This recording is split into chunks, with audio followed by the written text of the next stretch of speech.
எல்லாருக்கும் நான் வாழ்த்துக்களை தெரிவித்துக் கொள்கிறேன். இப்பொழுது பாஸ்டர் ஜோசப்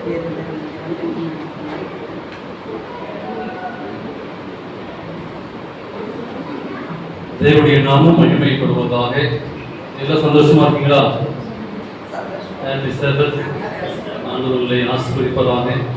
மகத்துவமுள்ள தேவன் நம்மளை பலப்படுத்தி நம்மளை ஆசீர்வதிப்பதாக. இதனாலே ஆண்டவராகிய இயேசு கிறிஸ்துவின் நாமத்திலே திருவொற்றிய திருச்சபை சார்பாக உங்களை அன்பரையும் இயேசு நாமத்திலே நான் வாழ்த்தி வருகிறேன். யூடியூப்ல மட்டுமாய் பார்த்துக் கொள்கிற பிள்ளைகளையும் ஆண்டவர் தாமே உங்களை பலப்படுத்துவதாக. நான் ஒவ்வொரு நாளும் ஆன்மீக சத்தியத்திலே ஆண்டவர் மலை பிரசங்கத்தை குறித்து நாம் படித்து வருகிறோம். இந்த திருவொற்றிய திருச்சபை ஒரு பெரிய வாக்கியம் பெற்ற திருச்சபை. இந்த திருவொற்றிய திருச்சபை பெரிய ஒரு ஆசீர்வாதம் பெற்ற திருச்சபை. இதனை கலந்து கொள்ள பிள்ளைகள், நீங்கள் சத்தியத்தை கேட்கிற பிள்ளைகளும் நிச்சயமாகவே எங்கள் திருச்சபை இணைந்து நீங்கள் ஜெபித்துக் கொள்ளுங்கள். திருச்சபைய ஊழிய திட்டங்களுக்காக ஜெபித்துக் கொள்ளுங்கள். திருச்சபைய ஊழிய திட்டங்கள் வளர்ச்சிகள் நிறைய தேவைகள் இருக்கிறது, அதுக்காக நீங்கள் ஜெபித்துக் கொள்ளுங்கள். நம்முடைய திருச்சபையிலே பார்க் டைல்ஸ் போட வேண்டும் என்று சொல்லி நம்ம தீர்மானிச்சுக்கிறோம். அதற்காக நீங்கள் விசேஷமாக நீங்கள் ஜெபித்துக் கொள்ளுங்க. இதனால நான் படிக்கின்ற ஒரு சத்தியமானது மலைப்பிரசனத்தில் 5வது ஒரு தலைப்பில் நான் படிக்கிறோம். 4 வாரங்கள் முடிந்து இன்னைக்கு படிக்க போறோம். 5, 7 வாசிங்களேன். இரக்கமுள்ளவர்கள் பாக்கியவான்கள், அவர்கள் இரக்கம் பெறுவார்கள். ஆண்டவராகிய இயேசு கிறிஸ்து இந்த பூமியிலே வாழ்ந்த பொழுது அநேக இடங்களுக்கு சென்று அவர் போதித்தார். அவர் போதித்த ஒரு போதனை மிகுந்த ஒரு சிறப்பான அற்புதமான ஒரு போதனை, எல்லோருடைய மனதையும் கவர்ந்த ஒரு சத்தியம் மலைப்பிரசங்கம். Interesting story. நீங்க அழகா நீங்க தியானிச்சு அதை கூட செய்தியை மற்றவங்களுக்கு நீங்க பகிர்ந்து கொள்ளும் போது ஆண்டவர் சொல்லக்கூடிய ஒவ்வொரு காரியமும் நம்முடைய வாழ்க்கையிலே ஒரு அற்புதமா இருக்கும். இரக்கமுள்ளவர்கள் பாக்கியவான்கள், அவர்கள் இரக்கம் பெறுவார்கள். அப்ப வாட் இஸ் கிரேஸ்? அப்ப இரக்கம் என்ன அப்படின்னு பார்க்கும்போது, அப்ப பிதாவானவர் என்ன பண்ணாது, இரக்கத்திற்கு உள்ளவராய் இருப்பது போல நாமும் இறக்க வேண்டும். பிதாவானவர் இந்த பூமியின் மேல் இறக்க வைத்து தன்னுடைய சொந்த குமாரர் அனுப்பாவிட்டால் இப்படிப்பட்ட ஒரு வாழ்க்கையை நமக்கு கிடைச்சிருக்காது. இந்த உலகத்தின் மேல் அன்பு வைத்து தன்னுடைய சொந்த குமாரனையே அவர் அனுப்பினார். ஆண்டவராகிய இயேசு கிறிஸ்து, இந்த பிதா உங்களையும் எவ்வளவு நேசித்தார் யோசித்து பாருங்க. அவர் இறக்க வைக்காவிட்டால் இந்த குமாரனாகிய இயேசு கிறிஸ்து இந்த பூமிக்கு வந்திருக்க முடியாது. அப்ப நமக்கு என்ன ஒரு பாடம் அப்படின்னு பார்க்கும்போது, நீதிமொழிகள் 28ஆம் அதிகாரம் 13ஆம் வசனம். நீதிமொழிகள் 28:13 அதை வாசிட்டு நம்ம போனதான் அது நமக்கு ஒரு அர்த்தம் புரியும். 28:13 தன் பாவங்களை மறைக்கிறவன் வாழ்வடைய மாட்டான். அவைகளை அறிக்கை செய்து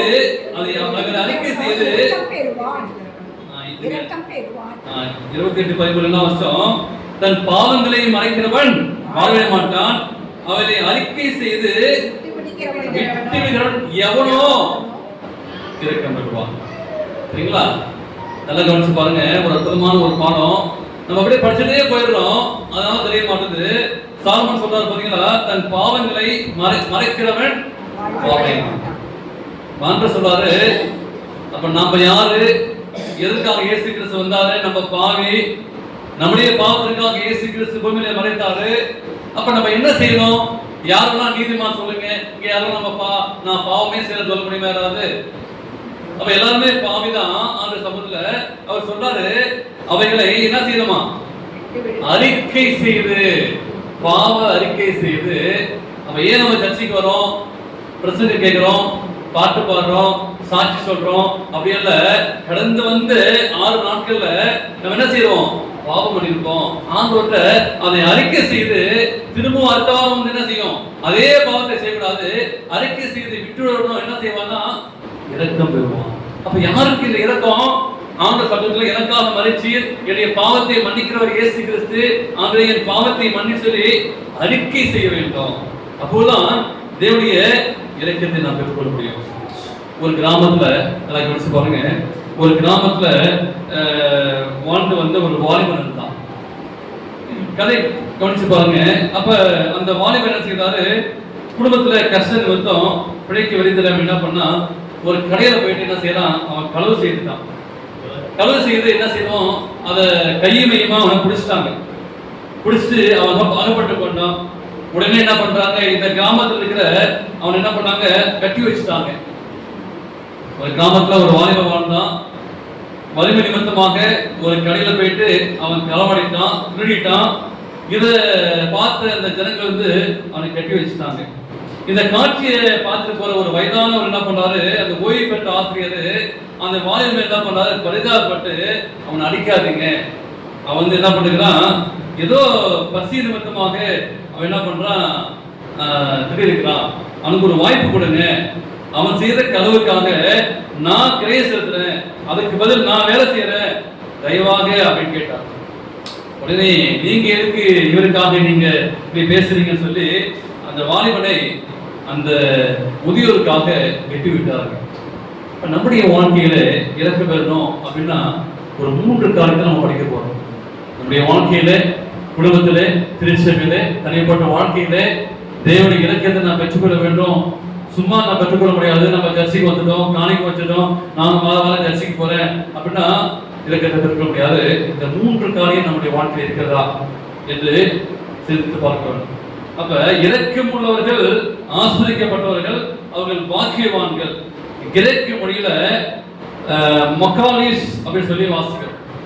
கிரேக்க மொக்காலிஸ் அப்படின்னு சொல்லி வாசிக்கிறோம்.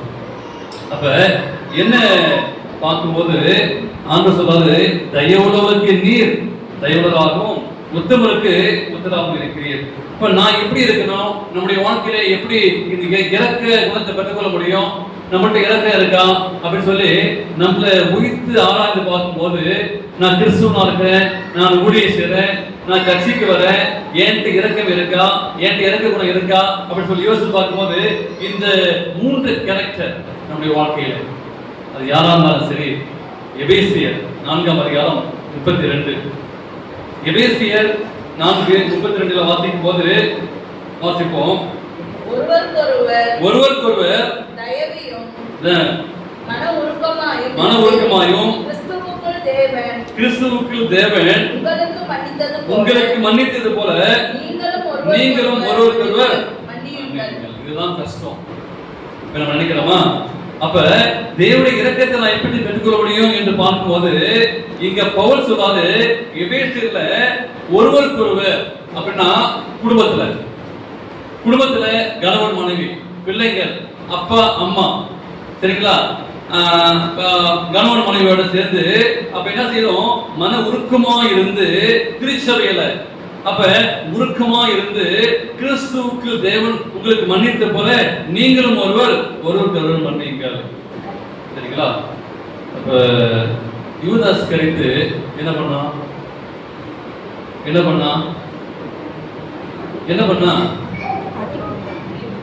தெரியலையா? அப்ப ஆண்டவர் என்ன பண்றாரு, மன்னிக்க ஆயத்தமா இருக்கிறாரு. எனக்கு காட்டி கொடுத்தத நீ பரவாயில்ல, அவர் சொல்றாருல்ல, இதோ நான் என்ன காட்டி கை இருக்கிறேன் சொல்லி, ஐயோ நான் குற்றமில்லாத நான் ரத்தத்துல நான் காட்டி கொடுத்தேன்னு சொல்லல, தூக்கு போட்டு சாப்பிட்டான், தூக்கு போட்டு இறந்து போயிட்டான். அப்ப நம்ம நிலைமை என்ன செய்யறோம், இப்ப நமக்கு மன்னிப்பு கேட்கறது என்ன செய்யறோம், மனசு கவனிக்கிறீங்களா? மன்னிப்பு கேட்க மனசு என்ன செய்யறது, நம்ம போய் மன்னிப்பு கேட்கணுமா, அந்த அளவுக்கு என்ன நம்ம என்ன செய்யறோம், பெருமையா நினைச்சுக்கிறோம்.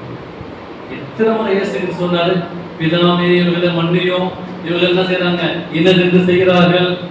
யோசித்து பாருங்க, அந்த அளவுக்கு நம்ம வந்து யாரும் நம்மளை வந்து துன்பப்படுத்தல, கிறிஸ்துவ அளவுக்கு நம்ம துன்பப்படுத்தல, சும்மா பேசிருப்பாங்க. ஆனாலும் என்ன செய்யறோம், நான் போய் எனக்கு என்னுடைய பிரிஸ்டேஜ் என்ன, நான் போய் சின்னவன்கிட்ட போய் கேட்க முடியுமா மன்னிப்பு? இல்லை. ரொம்ப பாதிச்ச வசனம், ரொம்ப ஒரு காரியம், ராஜீவ் காந்தி மரணம் வந்து ரொம்ப பாதிச்சிச்சு. சரிங்களா? அப்போ வந்து எனக்கு ரொம்ப பிடிச்ச ஒரு பிரதமர் அவங்க இங்கே வந்திருக்கிறாங்க. அப்போ என்ன ஆச்சு, ஒரு விபத்து, அந்த சம்பவம் தெரியும். அப்போ அவங்கள அப்படியேப்பட்ட காரியத்துக்கு ஈடுபட்டவங்களை வந்து அவங்க மனைவி சோனியாட்ட கேட்குறாங்க. சொன்னாங்க இது வந்து ஒரு அரசியல் ரீதியா ஏற்று பார்க்கும்போது நம்ம கிறிஸ்துவத்தை யோசிச்சு பார்க்குறோம். ஆனா நம்ம சொன்னாங்க, நான் எல்லா உலகமே எதிர்பார்த்துச்சு. ஆனா நம்ம ஒரு வித்தியாசமான ஒரு காரியம் மன்னிங்க, நான் எப்படி இருக்கு பாருங்க ஜனங்கள். எனக்கு இன்னமும் அந்த ஷாக் யூஸாவே இருக்கும். அவங்களாம் மன்னிக்கிறாங்கல்ல, அந்த அளவுக்கா தன் கணவனையே மறைச்சிட்டாரு. அந்த குமாரன் தொங்குறாரு, சிலர் தொங்குறாரு, எல்லாம் பார்க்குறாங்க, பிதாவை மன்னிங்க. என்ன நம்ம யாருங்க மன்னிக்க முடியல? அவ்வளோ பெரிய நம்மள்கிட்ட பணம் வசதி, அவ்வளோ பெரிய செல்வாக்க நம்ம யோசிச்சு பாருங்க. அந்த கடவுள் இல்லைன்னா நம்ம இல்லைங்க. கணவன்கிட்ட மனைவிட்ட திருச்சபையில அப்படியே நம்ம மன்னிக்க போடணும். First character மன்னிக்கணுமே. எபிரேயர்ல 6:10 வாசிங்க. எபிரேயர் 6:10.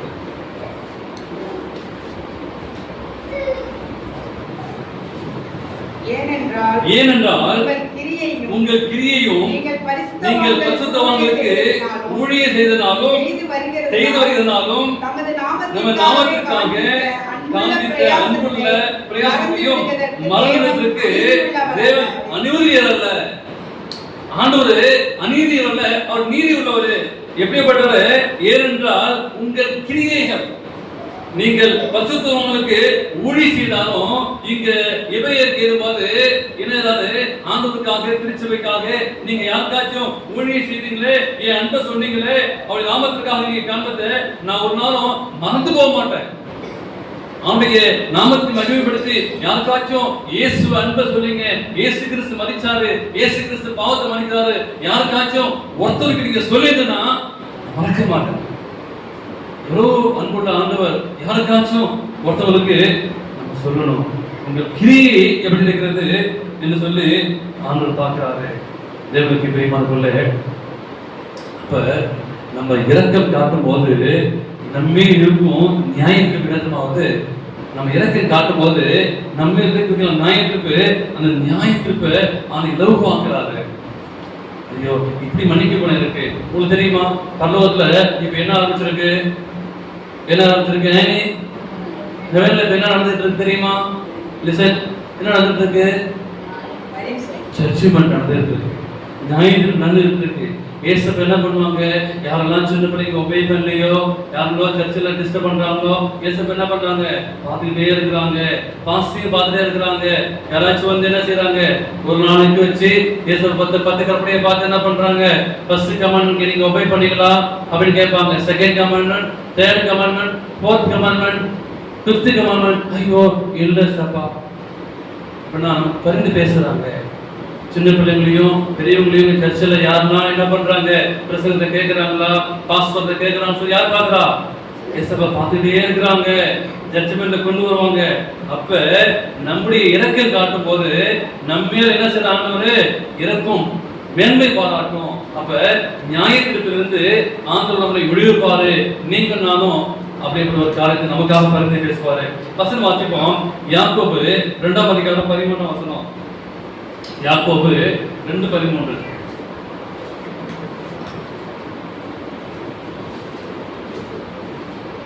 ஏனென்றால் இரக்கம் செய்யாதவனுக்கு இரக்கம் இல்லாத நியாயத்திற்கு கிடைக்கும். நியாயத்திற்கு முன்பாக இரக்கம் மேன்மை பாட்டாம். புரிஞ்சுட்டீங்களா? அருண் கவனிக்கிறியா? என்ன சொல்றாரு பாருங்க. ஏனென்றால் இரக்கம் செய்யாதவனுக்கு என்ன செய்யுமா? இரக்கம் இல்லாத நியாயத்திற்கு. எந்த இரக்கமே இல்லை அதுதான். அப்படின்னா என்ன? அப்ப நம்மளுக்கு நம்ம இரக்கம் காட்டினா என்ன பண்ணாரு அவரு? அந்த நியாயத்திற்கு நமக்கு இரக்கம் இல்லை. நான் இரக்கம் காட்டலைன்னா ஒரு சின்ன விஷயத்துல அப்ப எனக்காக மறிச்ச தெய்வம் அந்த நியாயத்திற்குள்ள எப்படி இரக்கம் காட்டுவாரு? கொஞ்சம் இரக்கம் காட்டுங்க. குடும்பத்துல திருச்சபையில் ஆண்டவர் சொல்றாரு. ரொம்ப இதை படிச்சு பார்த்த இந்த வசனத்தை ரொம்ப பயமா இருந்துச்சு. நம்ம சும்மா நம்ம இருக்க ஒரு பெருமைக்காக, நம்ம ஒரு வீட்டுக்காக என்ன பண்றோம்? பேசாம இருக்கிறோம். அப்படின்னா இரக்கம் இல்லை. யாரையாச்சும் நீங்க உங்க லைஃப்ல, குடும்பத்துல, ஃப்ரெண்ட்ஸ் கிட்ட யாரையாச்சும் அப்படி இருந்தீங்கன்னா இருக்க பேசி பாருங்க. ரொம்ப பயமான ஒரு வசனமா இருக்கு. அப்ப நம்ம வாழ்ந்து என்ன பிரயோஜனம்? ஊழி செய்து என்ன பிரயோஜனம்? பேசி என்ன பிரயோஜனம்? ஒருத்தவங்களுக்கு இரக்கம் காட்டினா இரக்கம் இல்லை. அப்ப நியாயத்துக்கு முன்பாக என்ன செய்யும்? இரக்கம் மேன்மை பாராட்டும். நீங்க யாருக்காச்சும் இரக்கம் காட்டுவாங்க, ஐயோ மன்னிச்சுங்களா, நான் தான் தெரியாம செஞ்சுட்டேன், ஐயோ மன்னிச்சுங்களா, நீங்க அப்படி கேட்கும் போது மனசு சொல்லாது அந்த இரக்கம், நீங்க இங்க காட்டுற இரக்கம் அங்க பரலோகத்தின் நியாயத்திற்குள்ள மேன்மை பாராட்டும். எனக்காக என்ன மாதிரியே இந்த பிள்ளை எனக்காகவே அப்படியே மன்னிப்பு கேட்டானே அப்படி சொல்லி என்ன பண்ண ஆண்டவரு பிரிச்சு வைப்பாரு, ஞாபகம் பிரிச்சு வைப்பாரு. எனக்கு செலுத்துறமா, அன்பு காட்டுறமா, மன்னிக்கிறமா, இந்த குணம் என்கிட்ட இருக்கா? இதுதான் இரக்கமுள்ளவர்கள் பாக்கியவான்கள். இந்த இரக்கத்தை நான் காட்ட முடியலன்னா நான் சாட்சி சொல்லி என்ன பிரயோஜனம்? நான் பிரசங்கம் பண்ணி என்ன பிரயோஜனம்? நான் சர்ச்சைக்கு வந்து என்ன பிரயோஜனம்? மற்றவங்களுக்கு நான் இரக்கம் காட்டாம ஒண்ணு இல்லை. இந்த வாழ்க்கை வீணான வாழ்க்கை. இரக்கம் தான் அவனுக்கு மேன்மை பாராட்டும். இரக்கம் செலுத்தி பாருங்க. மற்றவங்க கிறிஸ்துவ காட்டிலே மற்றவங்க இரக்கம் செலுத்துறாங்க, நம்மளால இரக்கம் காட்ட முடியும் என்பதை எண்ணி பார்ப்போம். இரக்கம் மேன்மை பாராட்டும் என்று சொல்லி நாங்கள் வாசிக்கிறோம். மூன்றாவதாக தேவன் நமக்கு கற்றுத்தர ஒரு அருமையான ஒரு பாடம் மீகா என்ற புத்தகத்துல 6ஆம் அதிகாரம் 8ஆம் வசனம். மீகா என்ற புத்தகத்துல 6:8.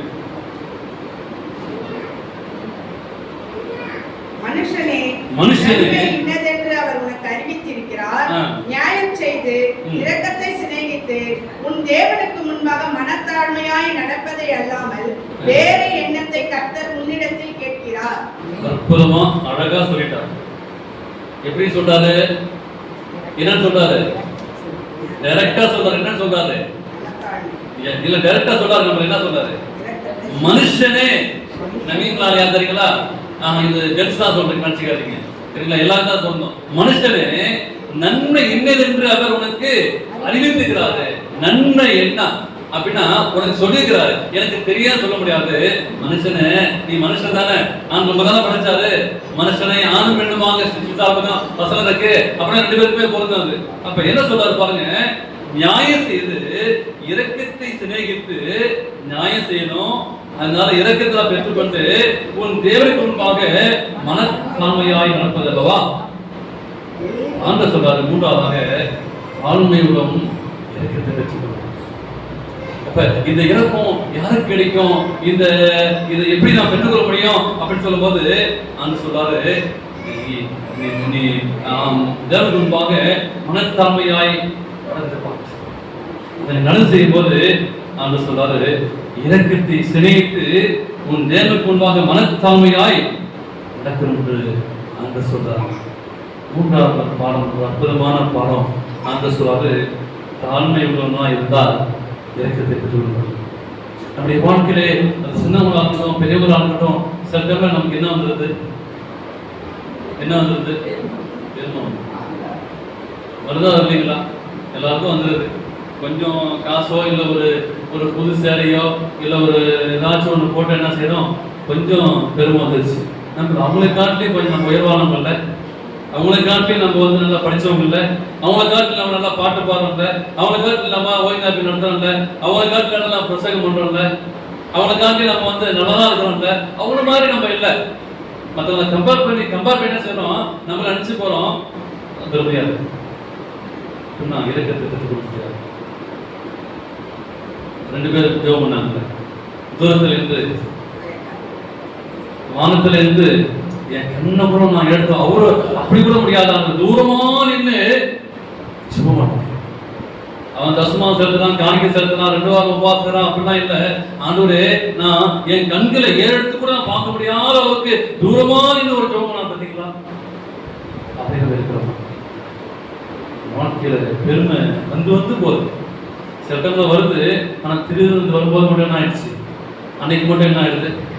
காரணியா போயிட்டோம். ஐயோ நான் போயிட்டோம், போய் காலை பிடிச்சிருக்க.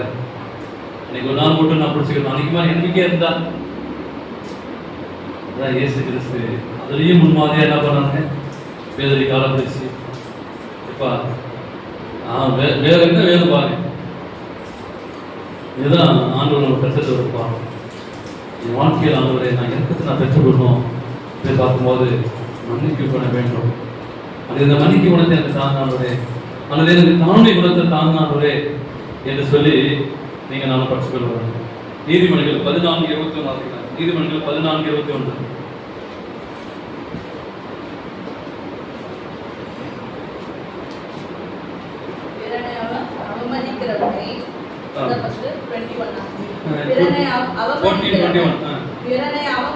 பிறனை அவமதிக்கிறவன் பாவம் செய்கிறான், தரித்திரனுக்கு இரக்கம் செய்யறனோ பாக்கியம் அடைவான். நம்ம யாருக்கு கொடுக்கிறோம்? பர்த்டே கிஃப்ட் வந்தா யாருக்கு கொடுக்கிறோம்? ஏதாச்சும் நியூ இயர் கிஃப்ட் வந்தா யாருக்கு கொடுக்கிறோம்? நம்ம ஃபேமிலியோடய கொடுத்துக்கிறோம். அப்படிதான் கொடுக்குறோம். பார்த்தீங்களா? ஸோ நான் பெருமைக்கு சொல்ல, இது வரைக்கும் இது பையன் பர்த்டே நான் பண்ணாதே இல்லை. எங்களோட ஊழியர் எனக்கு தெரியும் நினைக்கிறேன்.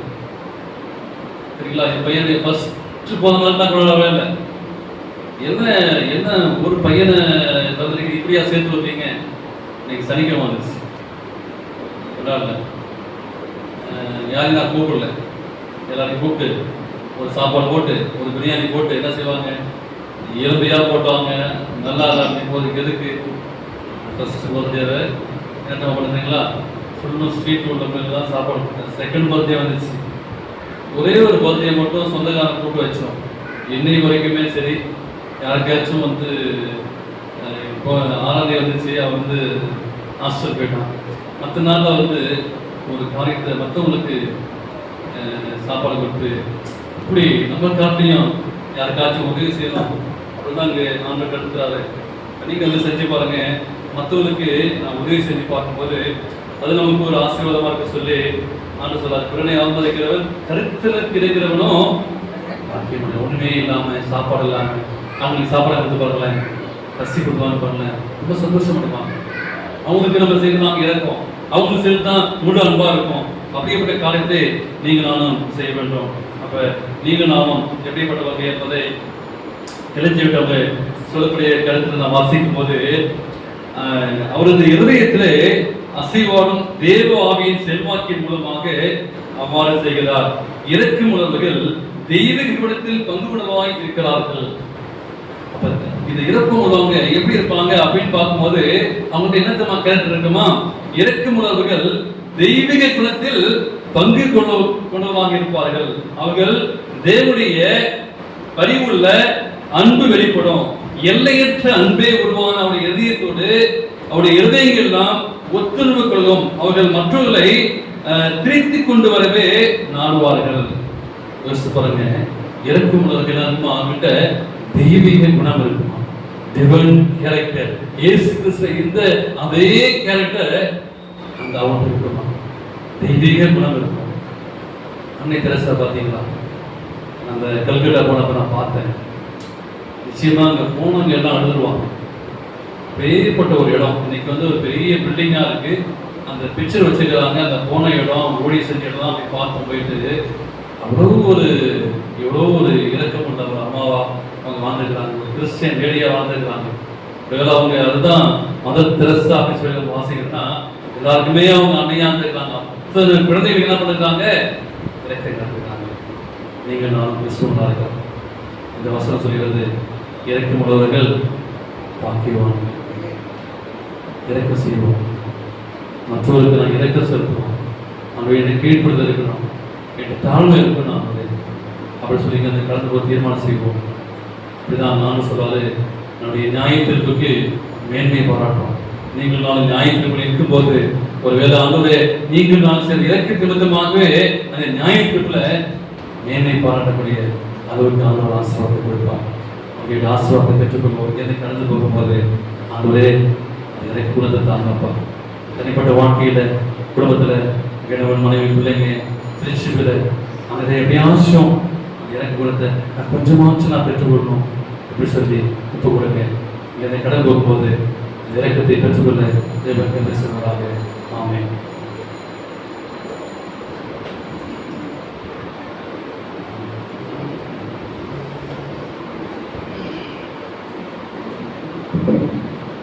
தேவை செய்தியாளருக்கு போதனை நன்றி தெரிவித்துக் கொள்கிறேன். இக்கூட்டத்தின் முடிவு பாடலாக நாம் அனைவரும் எழுந்து நின்று சீயோன் எண்ணிய பகுதியிலிருந்து 247வது பாடலை பாடுவோம். அப்பொழுது திருச்சபையின் பணியை செய்திருக்கிறோம். பாடலின் 247.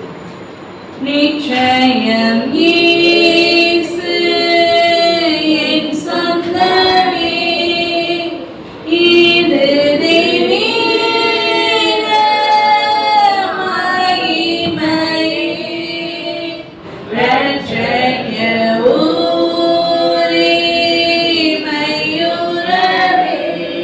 வந்தேன் சுத்திகாரம் பெறவே.